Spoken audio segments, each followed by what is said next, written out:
दोस्तों, आज हम एक्सप्लेन करने वाले हैं हाल ही में आई मूवी निरंगल मोंद्रू को, जो कि आपको जरूर पसंद आएगी, इसलिए वीडियो को भी लाइक कर दीजिए। हम चलिए कहानी शुरू करते हैं। तो मूवी की शुरुआत में हम श्री नाम के लड़के को सुबह 5 बजे ट्यूशन जाते हुए देखते हैं, लेकिन वहां जाकर पता चलता है कि ट्यूशन की छुट्टी है, इसलिए श्री घर जाने लगता है। तभी रास्ते में श्री को कुछ आदमी दिखते हैं जो कि एक लड़की को किडनैप कर रहे थे। ये देखकर श्री डर जाता है और जल्दी से घर पहुंचकर खुद को रूम में लॉक कर लेता है। इसके बाद जब श्री स्कूल जाने के लिए तैयार होता है तो उसके पापा उससे पढ़ाई के बारे में पूछते हैं, लेकिन श्री तो उनसे ठीक से बात ही नहीं करता, जो बात उसके पापा को बहुत बुरी लगती है, पर वो कुछ कहते नहीं। इसके बाद श्री स्कूल आता है जहाँ क्लास में वसंत सर पढ़ा रहे थे, लेकिन यहाँ वसंत काफी टेंशन में भी थे। फिर वसंत किसी से कॉल पर बात करता है और वहाँ से चला जाता है। ये देखकर श्री हैरान था कि पता नहीं वसंत सर के साथ क्या हुआ है।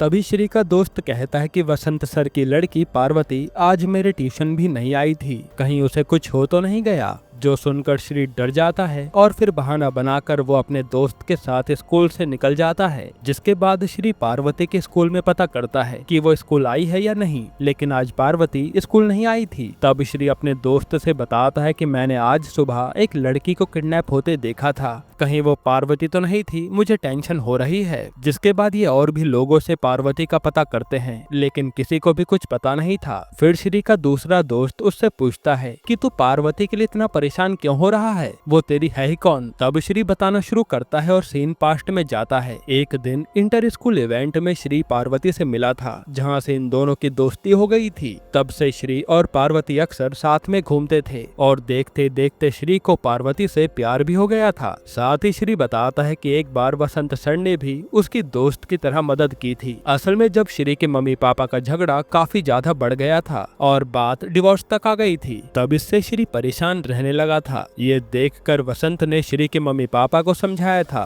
कि आपकी लड़ाई की वजह से श्री के दिमाग पर असर पड़ रहा है, इसलिए आपको उसके फ्यूचर के लिए सही से रहना चाहिए। तब वसंत की बात मानकर श्री के मम्मी पापा मान गए थे और तब से कोई झगड़ा भी नहीं हुआ। अब प्रेजेंट में श्री कहता है कि वसंत सर काफी अच्छे हैं, उनकी बेटी मिल जाए बस। तभी श्री पर उसके पापा का कॉल आता है, पर श्री तो उनसे फिर से बहुत ही र्यूडली बात करता है, पर उसके पापा अपने बेटे की नादानी समझकर जवाब नहीं देते। इसके बाद श्री जब बाइक से जा रहा होता है, तभी उसे रास्ते में एक वैन दिखती है जिसपे एक लोगो बना था। ये देखकर श्री को याद आता है कि इसी वैन में ही तो सुबह किडनैपिंग हुई थी, इसलिए वो तुरंत अपने दोस्तों को बुलाता है और कहता है कि जरूर इसी घर में पार्वती को किडनैप करके रखा गया होगा। इसलिए श्री जाकर देखने लगता है। फिर यहाँ से सीन कट होता है और हमें दूसरी स्टोरी बताते हैं। असल में दोस्तों, इस मूवी में 3 कहानी है जो आगे चलकर लिंक होंगी। तो अब इस कहानी में हम देखते हैं कि वैतरी नाम का लड़का जो डायरेक्टर बनना चाहता है, वो अपनी शॉर्ट फिल्म का एक सीन शूट कर रहा होता है ताकि प्रोड्यूसर को दिखा सके। और इसी में वो किडनैपिंग वाला सीन था, यानी श्री ने जो देखा था वो बस एक्टिंग थी और वो उसे ही सच मान बैठा था।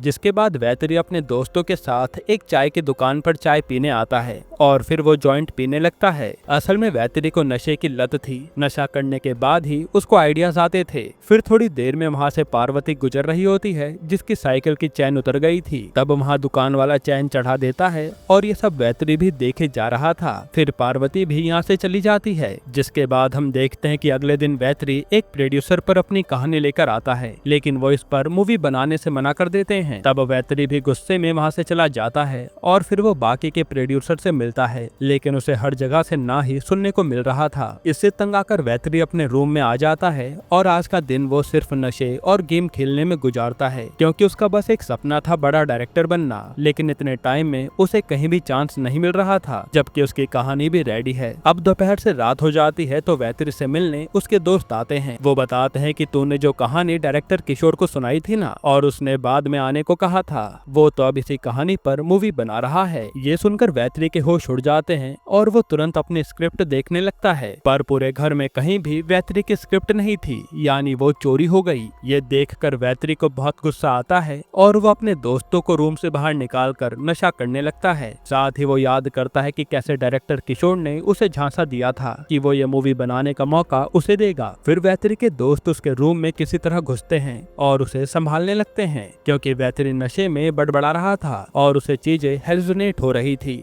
इसके बाद हमें तीसरी कहानी दिखाई जाती है जहाँ एक चोर एक घर से जरूरी डॉक्यूमेंट चुरा कर निकलने लगता है। तभी उसके सामने से कोई गुजरता है लेकिन चोर उस पर ध्यान नहीं देता और वो अपने रास्ते पर चल देता है।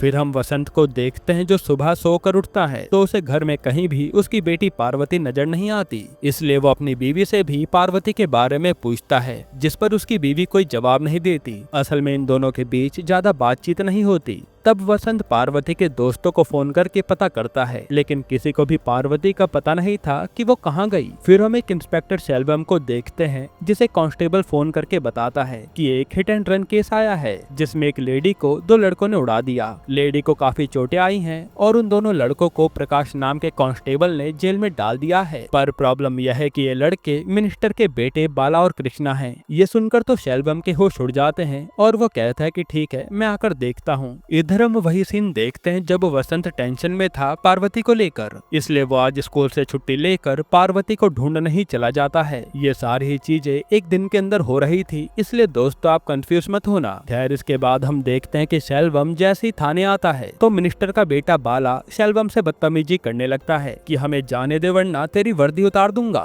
इस पर शेल्वम को गुस्सा आ जाता है और वो कहता है कि मैं तो तुझे छोड़ने वाला था लेकिन अब तो बिना पैसे के नहीं जा पाएगा। असल में शेल्वम थोड़ा करप्ट टाइप का आदमी था। फिर थोड़ी देर बाद शेल्वम से मिलने वहाँ मिनिस्टर का पीए आता है और वो शेल्वम को 50,000 रुपए देता है। साथ ही कहता है कि ये केस हटने पर 1 लाख रुपए और आ जाएंगे। तब शेल्वम कहता है कि अभी तो मैंने FIR भी नहीं लिखी, लेकिन अगर वो लेडी मर गई तो मुझे पूरे 5 लाख रुपए चाहिए होंगे। तब पीए भी मान जाता है। फिर वहाँ शेल्वम से मिलने वही चोर रवि आता है जो शेल्वम को वही चुराए हुए डॉक्यूमेंट देता है, यानी शेल्वम के कहने पर ही वो चोरी करने गया था। तब शेल्वम यहाँ अपना दिमाग चलाता है और फिर वो रवि के ऊपर जो हाल ही में चोरी हुई थी उसका इल्जाम डालकर उसे जेल में डलवा देता है। यहाँ रवि कुछ बोल भी नहीं पाता। इसके बाद शेल्वम किसी आदमी को कॉल करता है और वो पेपर्स लेकर उनसे मिलने जाने लगता है। तभी वहाँ वसंत आता है और बताता है कि मेरी बेटी सुबह से गायब है। तब शेल्वम उसकी कंप्लेन लिखवा देता है। हालांकि शेल्वम को लग रहा था कि शायद पार्वती किसी के साथ भाग गई होगी। फिर जब वसंत अपनी कंप्लेन लिखवा रहा होता है तो कांस्टेबल उससे पार्वती की पर्सनल लाइफ के बारे में कई सवाल पूछता है, लेकिन वसंत के पास इसका कोई जवाब नहीं था। इसलिए कांस्टेबल कहता है कि अपनी बीवी से पूछो, वो सब जानती होगी। फिर वसंत आकर अपनी बीवी से पार्वती के बॉयफ्रेंड से लेकर सब कुछ पूछता है, लेकिन उसकी बीवी तो उल्टा वसंत को ही सुना देती है कि कभी हमारे साथ टाइम गुजारा होता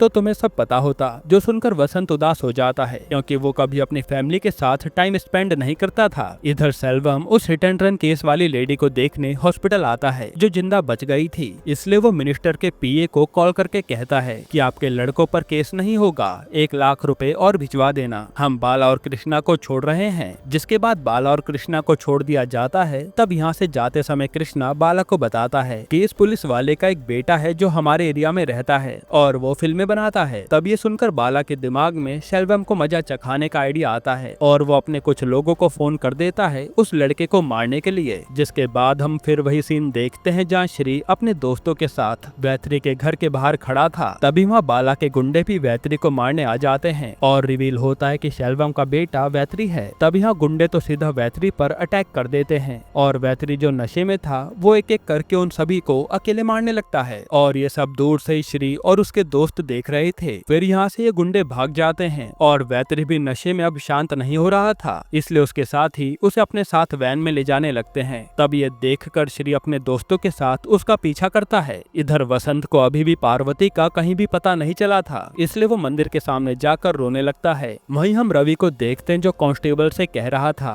कि सर मुझे जाने दो, मैं चोरी नहीं करूंगा अब से। तभी कांस्टेबल पार्वती की फोटो देख रहा होता है और रवि वो फोटो देखकर कहता है कि इस लड़की को तो मैंने देखा है। तब कांस्टेबल को पहले विश्वास नहीं होता, लेकिन रवि कहता है कि शेल्वम सर के बताए डॉक्यूमेंट्स लेकर जब मैं आ रहा था तब ये लड़की साइकिल से मेरे सामने चल रही थी। फिर ये एक गाड़ी के पास अपनी साइकिल फेंक कर चली गई। तब कांस्टेबल रवि से कहता है कि अगर तू सच कह रहा होगा तो मैं तुझे जाने दूंगा। इसलिए वो प्रकाश नाम के कांस्टेबल से रवि के साथ जाने को कहता है ताकि सब चीजें कंफर्म हो जाएं। यहाँ वैतरी के दोस्त देखते हैं कि कोई उनका पीछा कर रहा है तो ये उनके पास जाकर पूछने लगते हैं कि हमारे पीछे क्यों आ रहे हो। तब श्री कहता है कि आपने जो किडनैपिंग की है मुझे सब पता है। इस पर वैतरी कार से बाहर आकर कहता है कि कौन कौन सी किडनैपिंग, हम सीन शूट कर रहे थे। और वैत्री का दोस्त सैंडी उन्हें वो वीडियो दिखाता है। ये देखकर श्री समझ जाता है कि उसे गलतफहमी हुई है। फिर वैत्री पूछता है कि तुम किसे ढूंढ रहे हो, जिस पर श्री उसे पार्वती की फोटो दिखाकर कहता है कि ये लड़की गायब है, पता नहीं कहाँ गई। तभी वैत्री कहता है कि ये तो सुबह साइकिल से जा रही थी, हमने इसे देखा था। फिर वो श्री का नंबर ले लेता है और कहता है कि कुछ भी पता चलेगा तो मैं तुम्हें बता दूंगा, जो सुनकर श्री भी चला जाता है। इधर कांस्टेबल को खबर मिल गई थी कि वैत्री पर हमला हुआ है, इसलिए वो ये बात शैलवम को बता देता है। तब शैलवम कहता है कि जरूर वैत्री पर उसी ने अटैक करवाया होगा।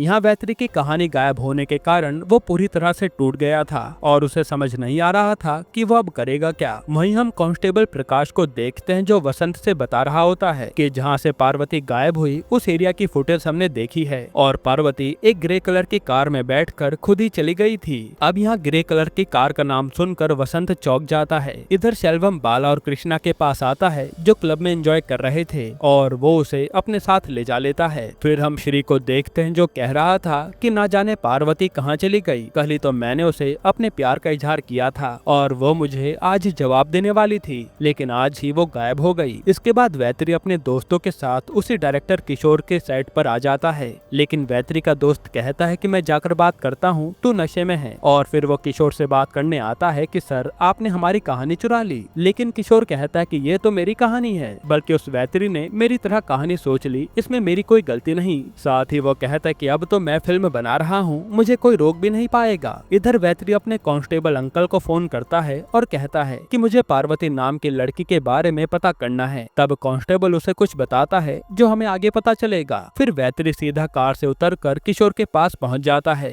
और उस पर चिल्लाने लगता है कि तूने मेरी स्क्रिप्ट चुरा ली, लेकिन कोई भी उसकी बात नहीं सुनता। यहाँ वसंत अपनी बीवी से कहता है कि पार्वती ग्रे कलर की कार में गई है, तुम अपने भाई से पूछो वो दोनों कहाँ हैं। यानी पार्वती के मामा के पास ही वो कार है। इधर शैलवम गुस्से में बाला को खूब मारता है कि तेरी हिम्मत कैसे हुई मेरे बेटे पर हमला कराने की। तभी वहाँ पर मिनिस्टर आ जाता है और अपने बेटे की हालत देखकर उसे बहुत गुस्सा आता है। फिर वो शैलवम से कहता है कि जब पैसे मिल गए तो मेरे बेटे को दोबारा क्यों पकड़ा। तो शैलवम कहता है कि कौन से पैसे, मैं तो अपनी ड्यूटी कर रहा हूँ, आपका बेटा ड्रिंक एंड ड्राइव केस में अंदर है और अब तो FIR भी हो गई है। ये सुनकर मिनिस्टर बिना कुछ बोले वहाँ से चला जाता है और अब उसे शैलवम से बदला लेना था। इधर वैत्री अपनी कहानी के लिए रोए जा रहा था। तभी वहाँ एक आदमी आता है और कहता है कि भाई मैं तुम्हारे पड़ोस में ही रहता हूँ। आज सुबह 5 बजे करीब जब मैं काम पर जा रहा था, तब मैंने एक लड़के को तुम्हारे घर से निकलते देखा था, जो हेडफोन लगाए था और वो सोसाइटी में पहली बार दिखा था। मैं जल्दबाजी में था इसलिए उस समय ध्यान नहीं दिया। उसके हाथ पर एक सांप का टैटू भी था। असल में ये चोर रवि था। फिर हमें वही सीन दिखाते हैं जब वैत्री ने अपने कांस्टेबल अंकल को फोन किया था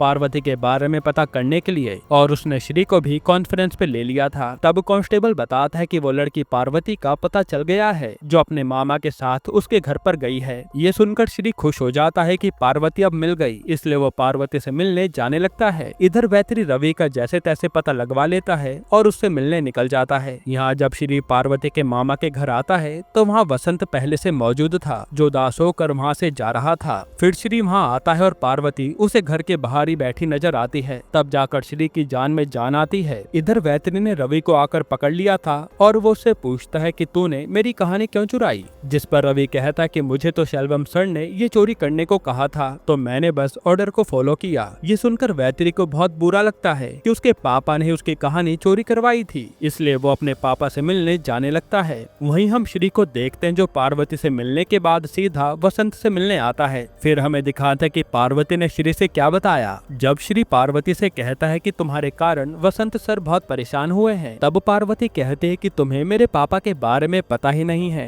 वो जो दिखते हैं वो है नहीं, बल्कि वो बहुत बड़े शराबी हैं, जो स्कूल से आने के बाद बस शराब में डूबे रहते हैं। इसी कारण उनकी अक्सर मम्मी से लड़ाई होती है। फिर पार्वती बताते हैं कि परसों पापा ने नशे में हद ही पार कर दी। मैं जब अपना काम कर रही थी, वो शराब पीकर मेरे पास आए और मुझे पकड़ लिया, जैसे कुछ करना चाह रहे हों। इससे मैं काफी ज्यादा डर गई और जब ये बात मैंने अपनी माँ को बताई तो उनके भी होश उड़ गए। इसलिए पापा को सबक सिखाने के लिए उन्होंने मुझे मामा के साथ भेज दिया। अब मैं पापा से मिलना नहीं चाहती। ये सुनकर श्री भी हैरान था, क्योंकि वो तो वसंत को बेस्ट टीचर मानता था। इधर हम वैतरी को शैलवम के पास देखते हैं, जो कहता है कि आपने मेरी कहानी कितने रुपए में बेची। इस पर शैलवम हंसते हुए कहता है कि तेरी कहानी डायरेक्टर किशोर हड़पना चाहता था और ये सब तेरे तीसरे दोस्त का प्लान था, जो कि आवाज सुनकर मैं समझ गया था। इसलिए मैंने पहले तो वो कहानी उस किशोर के कहने पर चोरी करवाई थी। फिर आगे शैलवम कहता है कि कहानी जब मेरे पास आई तो मैंने किशोर और उसके साथियों की जो भी कॉल रिकॉर्डिंग्स थी वो सब ले जाकर फैफसी यानी सिनेमा से जुड़ी ऑर्गेनाइजेशन के हेड तक पहुंचा दिया, ताकि किशोर पर कड़ी कार्रवाई की जा सके। ये सुनकर वैतरी समझ जाता है कि उसके पापा ने कुछ गलत नहीं किया, बल्कि उन्होंने तो किशोर को सबक सिखाया है। यहाँ श्री वसंत को सुनाकर चला जाता है कि आपने अपनी बेटी के साथ नशे में बहुत गलत किया। आपके नशे की लत ने उसे सदमा पहुँचाया है। इधर शैलवम वैतरी से कहता है कि तुम्हारी माँ चाहती थी कि तुम अच्छे से पढ़ लिख कर बड़े आदमी बनो, पर तुमने उनकी बात नहीं मानी, इसलिए मैंने तुम्हें घर से निकाल दिया था, पर तुम अपने सपने पर लगे रहे। ये बहुत अच्छी बात है। फिर वो कहता है कि अब हम साथ रहेंगे, तुम अपने सपने को कभी छोड़ना मत। तभी एक गोली सीधा शैलवम के माथे पर लगती है और वो यहीं मर जाता है। फिर हमें पता चलता है कि ये गोली मिनिस्टर ने अपने बेटे का बदला लेने के लिए चलवाई थी और यहाँ वैतरी ये सब देखकर सदमे में जा चुका था। फिर हम वसंत को देखते हैं, जो अपनी बेटी को याद करके खूब रोता है और फिर वो एक लेटर लिखता है कि मेरे नशे ने मुझे हैवान बना दिया। अब मैं तुमसे कभी नजरें नहीं मिला पाऊंगा, इसलिए मेरा जाना ही सही रहेगा। ये लेटर लिखकर वसंत फांसी लगाकर मर जाता है। वहीं श्री आज अपने पापा के पास आकर अपने रूड बिहेवियर की माफी मांगता है कि मुझे लगता था कि पापा को परफेक्ट होना चाहिए, पर आप जैसे हैं वैसे ही ठीक है। यहीं पर ये मूवी खत्म होती है। दोस्तों, आपको ये मूवी कैसी लगी हमें कमेंट में बताना, और इसके अलावा आप कौन सी मूवी या सीरीज का एक्सप्लेनेशन चाहते हैं वो भी कमेंट करना। बाकी अगर आपको हाल ही में आई एक कमाल की मूवी देखनी है तो आप ये वीडियो देख लीजिए।